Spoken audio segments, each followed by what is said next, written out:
En estos días de Hanukkah continuamos en enseñanza.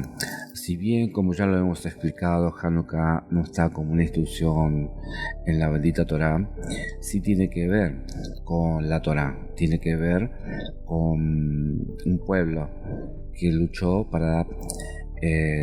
por su identidad, luchó por el honor de la Torá, luchó por el honor de Yahweh. En defender, ¿sí? No asimilarse, no dejarse conquistar a través de las costumbres griegas en ese momento, y un grupo de pocos luchó con un grupo de muchos y lo derrotó. En este contexto, lo que es Hanukkah, aprovechamos para hablar de las costumbres, ciertas costumbres que son tradiciones, las cuales las debemos tomar como tales, ¿sí? Es en un momento el por qué se conmemora todos los años, y es una reunión para hacer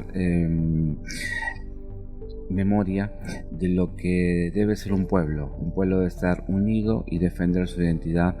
Y cuando hablamos del pueblo Kadosh, del pueblo del Eterno, la consigna es reunirse con esa idea de que debemos ser fuertes, estar firmes y no dejarnos llevar por cualquier viento de doctrina. Bueno, dentro de las costumbres de Hanukkah, la principal costumbre de Hanukkah es sentarse en familia a observar la luz de las velas, cantar melodías de agradecimiento y recordar cada milagro realizado por Hashem hasta el día de hoy. Es una oportunidad para recordar lo que es el Eterno, lo que refiere el Eterno en poder, en misericordia, y agradecerle, ¿sí?, por eso que hace por su pueblo, y levantar la fe. Se comen comidas aceitosas como lo que se llama latkes o panqueques, papas fritas, y sufganiot, que serían rosquillas de mermelada o donas. Esto es en relación al milagro que fue realizado con el aceite.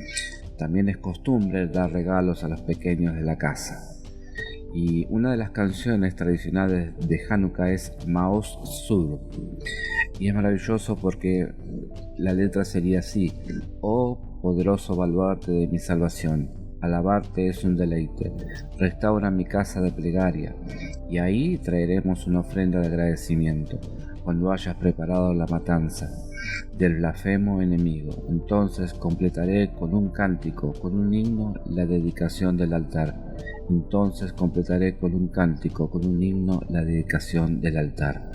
Lógicamente, esta canción, este cántico, está haciendo referencia a la dedicación del templo, porque recordemos a través de la historia que ya hemos contado que el templo había sido profanado por los griegos, habían hecho abominaciones dentro del templo. Por lo tanto, luego de haber derrotado a los muchos del ejército griego, tuvieron que empezar a hacer la dedicación, lo cual refiere a los 8 días en que se guarda esta festividad.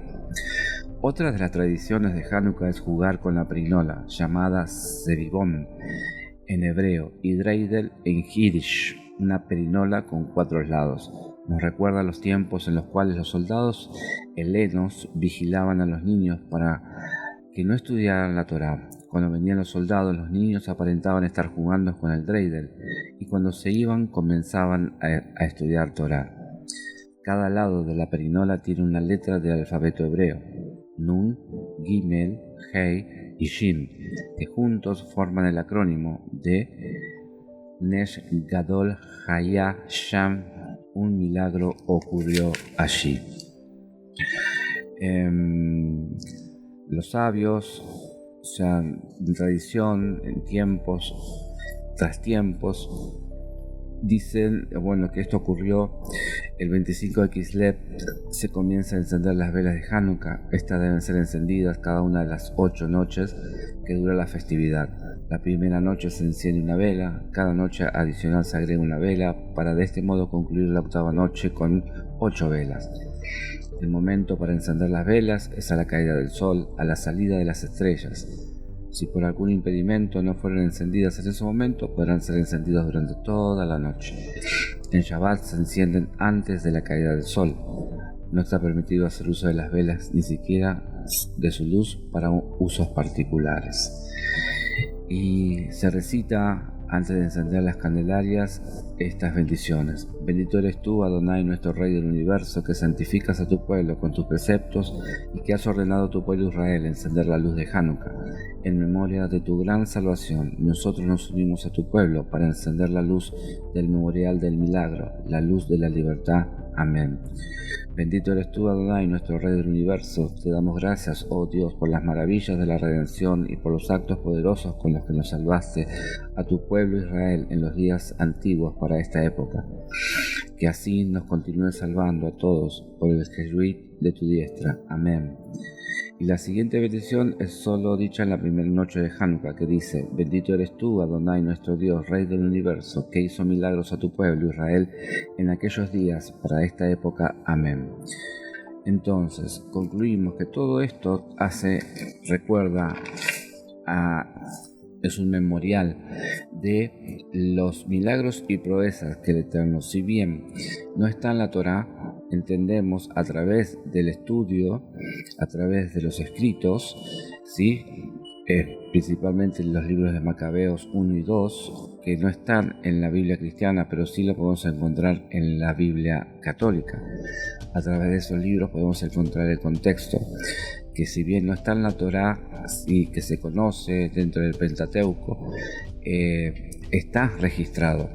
Y está registrado a través de esas palabras en la mano del Eterno. O sea que el Eterno intervino y por eso se lo conmemora. No es una tradición como cualquiera que no tiene un sentido. No.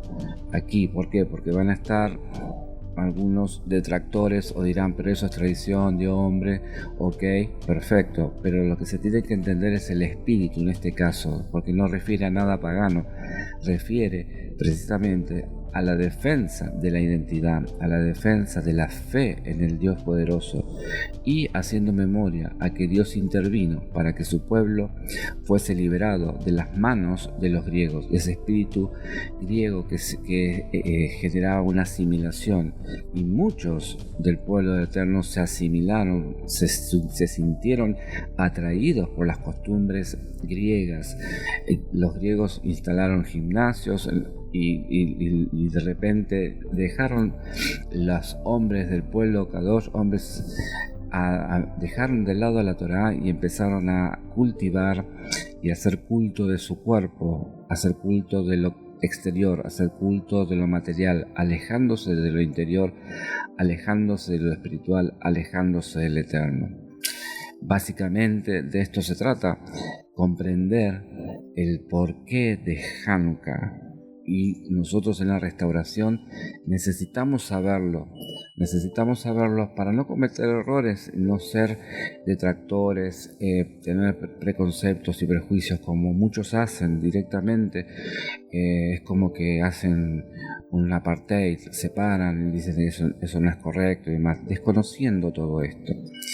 Recuerden que haciendo alusión al ser vivón, al dreidel, al dado, ese ser vivón simboliza profundos conceptos espirituales y tiene una historia fascinante. Para engañar a los soldados griegos, que es lo que dije en un momento, es una explicación famosa de la conexión entre el ser vivón y el Hanukkah, es que los niños judíos los usaron para desafiar los decretos del malvado rey Antíoco contra el estudio de la Torá. Acá les sugiero que se vayan a los libros de historia y van a ver la conexión con esto. En el año 175, antes de la era cristiana, Antíoco Epifanes tomó el control del área que incluía lo que hoy es Siria, el Líbano e Israel, e instituyó duros decretos contra la vida judía. Bajo su reinado los judíos tenían prohibido cuidar el Shabbat, o sea, tenían prohibido festejar Shabbat y las festividades judías, los Moadim de Yahweh, que están en el libro de Levítico 23. Entonces también les prohibían, les ordenaban comer alimentos no kosher, o sea, todo lo contrario de lo que estaba escrito en la Torá. Esperaban que idolatraran a los ídolos griegos y tenían prohibido enseñar y estudiar Torá. Los padres y maestros judíos mantuvieron escuelas clandestinas en el periodo de Hanukkah. La enseñanza era oral y estudiantes y maestros se reunían en escuelas secretas. Si los atrapaban, el castigo era la muerte. Los estudiantes guardaban en sus bolsillos un juguete similar a un servigón, un dado. Si los soldados griegos llegaban a sus escuelas secretas, los niños rápidamente sacaban los servigón y algunas monedas y explicaban que solo estaban jugando. Este truco permitió que una generación de niños judíos continuara estudiando Torá y viviera clandestinamente vidas judías. Esto me trae a la mente que es un paralelismo con los tiempos de Yeshua. Los tiempos de Yeshua saben muy bien que fue perseguido por todo el rabinato, por la cabeza religiosa de Israel en ese momento. Y cuando Yeshua predicaba y hablaba, ministraba, él andaba, sí, pero cuando los talmidín, los discípulos, realizaban sus reuniones, lo hacían en secreto, en cuevas, no abiertamente, porque seguir a Yeshua era morir, implicaba morir, porque no querían los romanos que escucharan sus palabras, no querían los romanos, ¿sí? Los judíos tampoco, o sea, los judíos a manos de los romanos, pero hay un paralelismo aquí de que se tenía que hacer en lo secreto. Hoy en día tenemos la libertad nosotros de estudiar Torá, bendito sea el nombre, pero habrá un tiempo donde esto volverá a suceder, porque esto trae una implicación profética, apunta a lo profético, porque Yeshua en Mateo 24 dice que va a haber el día de la gran abominación como no lo hubo nunca. Daniel cuando lo dice también se refería a lo que sucedió, sí, ya sucedió, pero va a volver a suceder en lo profético, en los tiempos por venir, donde se presentará el anti-Mashiach. Este rey Antíoco era el anti-Mashiach, o sea, representas el tipo del anti-Mashiach, el tipo anti-Torah, y así volverá a manifestarse sobre esta tierra. Por eso es importante aprender en lo profético, que esto nos una, que esto nos dé entendimiento para guardar la Torá, para defender la Torá, el honor de la Torá, el honor del Eterno, para abrazarnos a la Torá y comprender lo que nunca entendimos, qué significa la identidad, luchar por la identidad de nuestro origen. Nosotros somos injertados en el olivo verdadero, nosotros somos el olivo silvestre, por lo tanto somos parte de Israel, somos Israel y debemos comprender esto, porque todo lo que vino después pertenece al plan divino de salvación. Nosotros somos, digamos, el motivo también, y hoy somos protagonistas de las profecías en cuanto a la restauración.